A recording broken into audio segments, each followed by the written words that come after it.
Gjumuati, libri mbi ditën e Gjuma. An Abdullah ibn Umar radhiyallahu anhuma anna Rasulullah sallallahu alaihi wasallam qala idha jaa ahadukum al-jumu'ata falyaghtasil.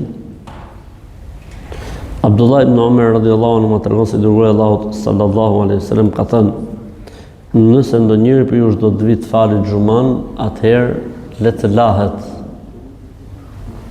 Nga kjo kanë thënë një pjesë e mirë e dietarëve se larja për ditën e Xuman është vajib, është detyrë. Si ky hadith, po ka të hadithe të tjera të cilat kuptohet prej tyre se është vajib, detyrë. Po ky nuk është mendimi më i saktë. Mendimi i saktë është se larja ditën e Xuman është sunet. Diçka e mirë dhe e pëlqyeshme dhe diçka që na shton sevapet dhe shpërblimet. E nëse njeriu nuk lahet ditën e Xuman, nuk ka bërë gjuna dhe Xumaja e tij është e saktë. Thjesht ka lënë më të mirën.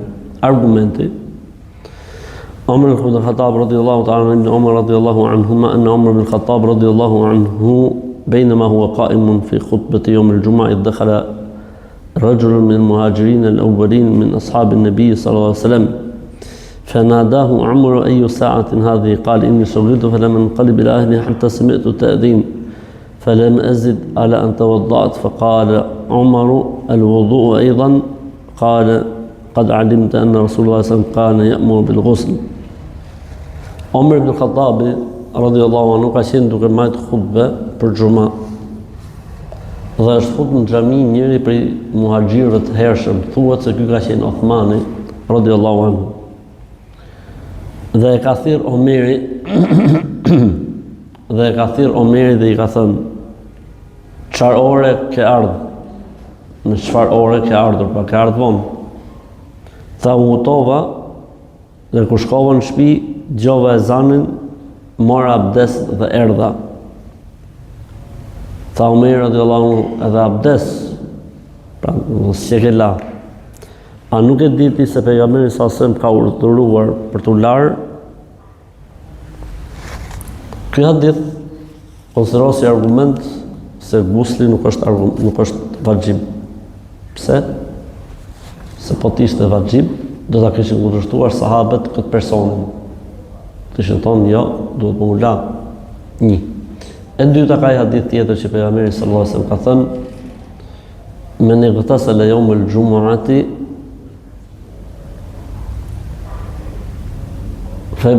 men tawadda'a yawm al-jumu'ati fa biha wa ni'mat wa man ightasala fal-ghuslu afdal." Kush merr abdes ditën e Xuma i mjafton, e kush lahet ka bërë më të mirën. Kush merr abdes ditën e Xuma i mjafton, edhe kush lahet ka bërë më të mirën. Nuk ka dyshim që larja është ajo që faktikisht kërkohet, sidomos nëse njeriu nuk është larë. Por nëse njeriu i ka kaluar një javë pa u larë, i bëhet obligim larja e Xumas. Sepse nuk mund të kalojë, thotë pejgamberi sa në hadithin e saktë, nuk mund të kalojë një javë për besimtarin pa u larë. Pra nëse i ka kaluar java, që derisa ka ardhur Xumaja, atëherë duhet më u larë, që mos të kalojë java pa u larë. Kjo është minimumi, se muslimani lahet në 2 herë në ditë, në 3 herë në ditë. Kështu, në 2 herë në javë, në 3 herë në javë, se tash në ditë. Në 2 herë në javë dhe 3 herë në javë, apo i ditë, po i ditë jo, varet se si është nga shneti. Mirë, vëllezër, selam aleikum wa rahmatullahi wa barakatuh.